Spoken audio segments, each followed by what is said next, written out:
हम तो ये कह रहे हैं कि ओसामा साहब दोषी है तो उन पर कार्रवाई हो। ओसामा साहब के बहनोई जो डॉक्टर हैं, अगर वह दोषी है तो उन पर कार्रवाई होने लगा कि शहाबुद्दीन साहब के बेटा जाकर के गुंडाई कर रहे हैं। तो इस घटना में पूर्व सांसद शहाबुद्दीन साहब के बेटे ओसामा साहब का एफआईआर में नाम आ जाता है। साथ ही साथ साहब के दामाद और साहब के पुत्री, साहब की समधी और साहब के समधन, सभी लोगों का एफआईआर में नाम वहां दर्ज हो गया। ये घटना है 1/8/2023 को तेलियापट्टी रानीकोट मोतिहारी। इस संदर्भ में आप सभी social media, print media, electronic media के साथियों को हम वस्तु स्थिति स्पष्ट करने का आज प्रयास हम कर रहे हैं। दो परिवार का वहां झगड़ा है, दो भाई का जमीन का विवाद है। पूर्व सांसद शहाबुद्दीन साहब के जो रिश्तेदार हैं, जहां इनके पुत्री की शादी हुई है, तो उस दोनों भाई में जमीन का विवाद है। आज जमीन के विवाद को लेकर के घटनाएं घटती है, आपस में तोड़फोड़ होता है, पथराव होता है, मारपीट होता है।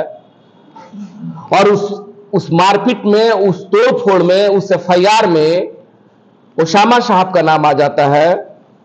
ओसामा साहब के बहनोई का नाम आ जाता है, उनके बहन का नाम आ जाता है, उनके परिवार के लोगों का नाम आ जाता है। इस संदर्भ में पहला स्पष्ट ये करना है कि जो सूचक है सैयद फरहान अहमद साहब, जहां उनका घर है, उस घर के चारों तरफ सीसीटीवी लगे हुए हैं। और उनका कहना है, उस एफआईआर के माध्यम से उनका कहना है कि ओसामा साहब आते हैं गुंडों के साथ, सैकड़ों गुंडा के साथ आते हैं, मारपीट करते हैं, तोड़फोड़ करते हैं, सैकड़ों जो सो राउंड फायरिंग करते हैं और रंगदारी का मांग करते हैं।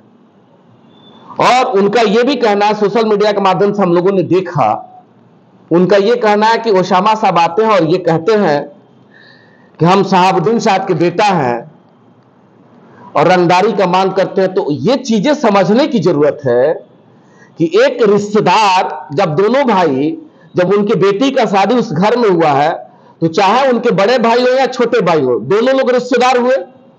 और एक रिश्तेदार से यहां जाके बताने की जरूरत पड़े कि हम ओसामा साहब के बेटा हैं, और रंगदारी कोई अपनी ही रिश्तेदारी में, वो भी जहां बहन का शादी हुआ हो, वहां कोई रंगदारी का मांग करे, ये कहां तक जायज है?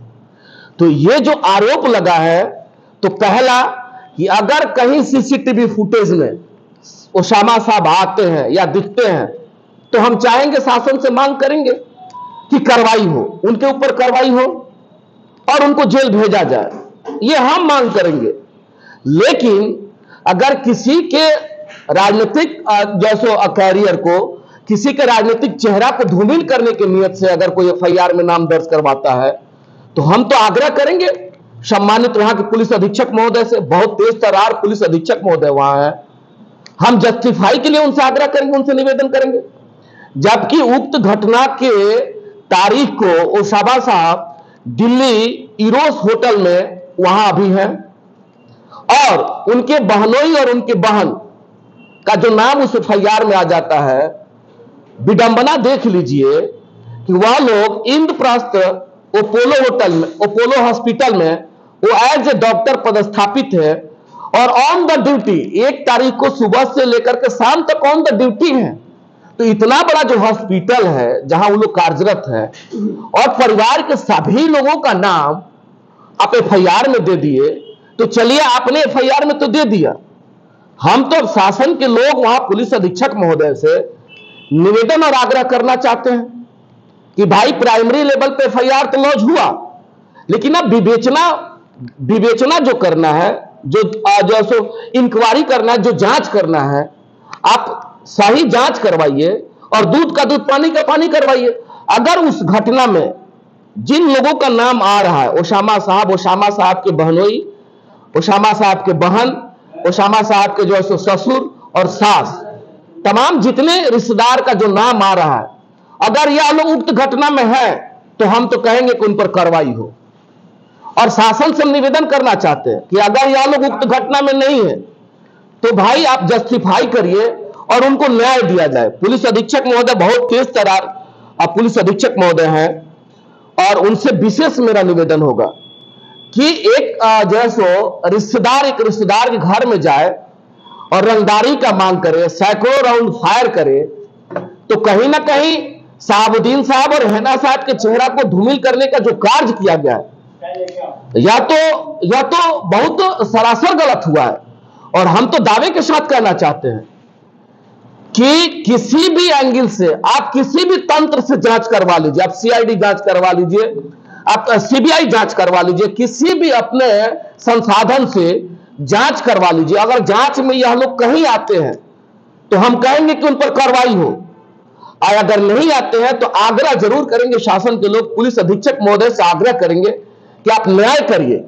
और जो राजनीतिक चेहरा को जो धूमिल करने का जो प्रयास किया गया है सैयद फरहान साहब के द्वारा, हम उनसे भी आग्रह करना चाहते हैं कि यह आप लोगों का पारिवारिक मामला है, आप दोनों भाई का मामला है, आप लड़िए, आप उन पर मुकदमा करिए, वो आप पर करेंगे। किसी भी रिश्तेदार को इन सभी मामला में घसीटना तर्क संगत नहीं है। तो ऐसी घटना जो घटी है, जो उसमें दोषी लोग हैं उन पर कार्रवाई हो, और जो निर्दोष लोग हैं शासन के लोगों से अपील करना चाहते हैं कि आप न्याय। क्या लग रहा है अजय चौहान को, लग रहा है कि किसी राजनीतिक के द्वारा उन्हें फंसाया जा रहा है, राजनीति किया जा रहा है इसमें, फरहान साहब को किसी पार्टी द्वारा संपर्क करके इस तरह की बात की जा रही है। अब इन चीजों का हमें जानकारी नहीं है कि किस पार्टी का उन्हें समर्थन या किस पार्टी के उत्साह या किसी पार्टी के कहने को ऐसा कर रहे हैं, लेकिन ये जरूर उनसे आग्रह करना चाहते हैं क्योंकि यह परिवार राजनीतिक परिवार है और शहाबुद्दीन साहब और हैना साहब का जो कद है देश और प्रदेश और जिला में तमाम बहुत बड़ा एक कद है। तो आप उनके परिवार को घसीटिएगा तो ये तो कहीं ना कहीं या तो पब्लिकली स्टंट करना आप चाहते हैं या पब्लिकली आप इनके चेहरा को धूमिल करना चाहते हैं। अगर न्याय की बात करना चाहते हैं और आपस में जो समस्या उसके समाधान को लेकर के आप एफआईआर करवाना चाहते हैं या आपके साथ जो घटना घटी है अगर उस संदर्भ में आप मुकदमा करना चाहते हैं तो जो लोग दोषी उन पर कार्रवाई, उनका नाम दीजिए। आप फिजूल में आप उन लोगों का नाम दे दीजिए जो लोग अब जो डॉक्टर साहब है, डॉक्टर साहब अब इंद्रप्रस्थ अपोलो अस्पताल में पोस्टेड है, पति पत्नी दोनों आदमी। अब आप बताएं कि जिस दिन घटना होती है वो लोग वहां पोस्टेड है, क्या संदेश जाएगा?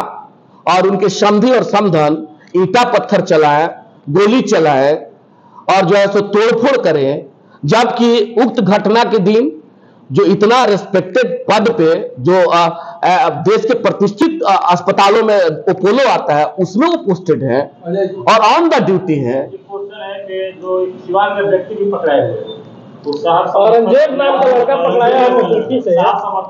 मैं तो ये कह रहा हूं कि पूरे बिहार में साहब के समर्थक हैं। अब हम लोग भी साहब के ही समर्थक हैं। अब सिवान देखिए, अपराधी या घटना करने वाला व्यक्ति अगर सिवान से ही जाके किया है तो उस पर कार्रवाई हो। अब सिवान का कोई व्यक्ति और शहाबुद्दीन से जोड़ दिया जाए तो शहाबुद्दीन साहब के चाहने वाले लोग तो पूरे बिहार के हर कोना में, मोतिहारी में चाहने वाले लोग हैं। ये सवाल हो सकता है कि उनके पारिवारिक मामले में कोई बाहरी व्यक्ति सिवान से क्यों गया? जो व्यक्ति उसमें गया है, जिस व्यक्ति की अरेस्टिंग हुई, जो व्यक्ति ऐसा कुकृत्य किया है, हम तो कहते हैं कि उन पर कार्रवाई हो। लेकिन जो व्यक्ति नहीं है, जो व्यक्ति डॉक्टर के रूप में जिनके उनकी पुत्री और उनके पुत्र पोस्टेड है आपको जो है सो अपोलो में, उनके बेटा है ओसामा साहब जो सो दिल्ली अपने पत्नी डॉक्टर पत्नी के साथ है, तो आप उनको घसीट के लिए आइएगा। क्या प्रूफ है कि ओसामा साहब उस दिन, आप ये कह रहे हैं लेकिन इस बात का कोई पुख्ता प्रमाण है आप लोगों के पास? जिस होटल इसरो होटल में जहां ठहरे हुए हैं, इरोज होटल में, 2-3 चीज पे आपका ध्यान हम आकृष्ट करवाएंगे। पहला तो शासन पुलिस अधीक्षक महोदय से निवेदन करेंगे आप सत्यापित करवा लीजिए कि क्या उस होटल में ओसामा साहब ठहरे हुए थे कि नहीं ठहरे हुए थे, पहला। दूसरा निवेदन करना चाहते हैं कि उनका मोबाइल नंबर है 7759975903, ये ओसामा साहब का नंबर है।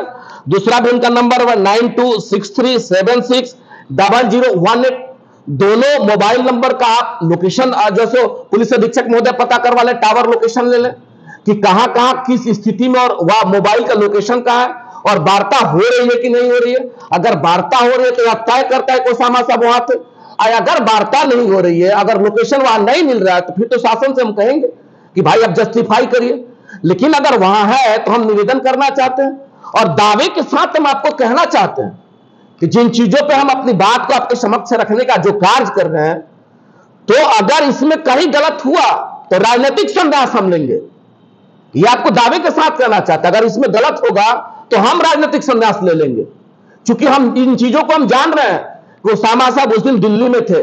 इन चीजों को हम जान रहे हैं कि ओसामा साहब की बहन और ओसामा साहब के बहनोई, डॉक्टर बहन और डॉक्टर बहनोई, दोनों आदमी अपोलो में पोस्टेड और ऑन द ड्यूटी थे। रहा बात उनके जो सो पिता और उनके माता का, तो हमको लगता है कि लंबे अरसे से लोग दिल्ली के शाहीन बाग में रह रहे हैं, और जिनका उम्र 70 साल और 65 साल बुजुर्ग आदमी की उम्र, वो आकर के ईंटा और पत्थर चलाएंगे तो ये कहां तक जाएगी। वो भी जमीन का विवाद है, कोई क्रिमिनल मामला रहता तो इन चीजों को माना जाता कि भाई ठीक है, क्रिमिनल मामला था, वो लोग चले गए ईंटा पत्थर चलाने। आपका पारिवारिक मामला है, और वो भी जमीन का, दोनों भाई आप एक हैं, तो इन मामला में आप रिश्तेदार को कहीं ना कहीं घसीटिएगा। वो भी बिहार और सिवान और देश दुनिया में एक अलग जिनका पहचान है शहाबुद्दीन साहब का, आप उनका नाम, उनके जैसे बेटा का नाम घसीटिएगा, उनके दामाद का नाम घसीटिएगा, उनके जैसे बेटी का नाम घसीटिएगा, तो ये तो बहुत गलत हो जाएगा ना। इस पर तो मानहानि का मामला बनता है। अगर ऐसे होते चले तो कल प्रधानमंत्री महोदय का नाम आ जाएगा, कल मुख्यमंत्री महोदय का नाम आ जाएगा। तो नाम आना एफआईआर में बहुत बड़ी बात नहीं है, लेकिन न्याय हम लोग चाहते हैं। सिवान के सैकड़ों लोग वहां क्यों रहते हैं, ऐसी बात कही जा रही है। देखिए, ये कहने वाली बात है कि सिवान के लोग मोतिहारी गए और मोतिहारी के लोग सिवान आए, किसी भी घटना में आना जाना।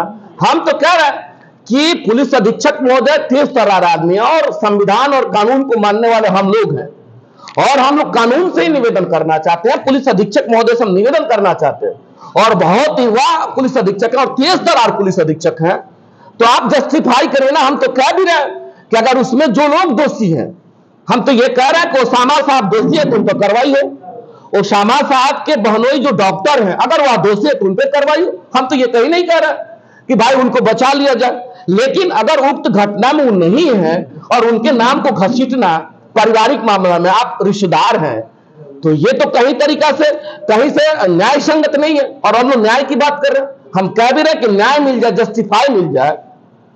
और आप जब देखेंगे उन चीजों को, पुलिस अधीक्षक महोदय से हम लोग निवेदन करना चाहते हैं, हम तमाम सभी कार्यकर्ता, हम तमाम सभी फॉलोअर्स, हम ये मांग करना चाहते हैं कि उनका एक अलग रिपुटेशन है, उनका एक अलग पहचान है, और युवा हमारे साथी हैं। ओसामा साहब का आप नाम ला के दे दिए, तमाम मीडिया पे ये चर्चा होने लगा कि शहाबुद्दीन साहब के बेटा जाकर के गुंडई कर रहे हैं, तो ये तो उनके प्रतिष्ठा को धूमिल करना हुआ, जबकि उक्त घटना वो व्यक्ति तो है नहीं, वो तो दिल्ली के जो सरजमी उस समय है। तो सरकार के पास वह तंत्र है, वह ताकत है, शासन के पास वह तंत्र और शक्ति है कि आप जांच करवा लीजिए। जांच में दोषी पाए जाते हैं तो कार्रवाई हो, और जांच में अगर उन्हें दोषी नहीं पाए जाते हैं तो हम चाहते हैं कि उनको बरी किया जाए। और निवेदन करना चाहेंगे सैयद फरहान साहब से कि आप अपने पारिवारिक मामला में किसी भी रिश्तेदार को नहीं घसीटे। इससे आप कहीं ना कहीं पॉलिटिकली या कहीं ना कहीं आप पब्लिकली स्टंट की अगर बात करते हैं, अब आपके पीछे किनका हाथ है, किनका हाथ नहीं, ये तो हमें नहीं जानकारी है, लेकिन आपने जो किया है वो समाज हित में कहीं ना कहीं सही नहीं है, वह गलत है, जिसका हम लोग जिसका हम लोग जो कड़ी निंदा उसका हम करते हैं कि ऐसी घटनाओं में, आपके पारिवारिक घटनाओं में रिश्तेदार को नहीं घसीटने का कृपा किया जाए।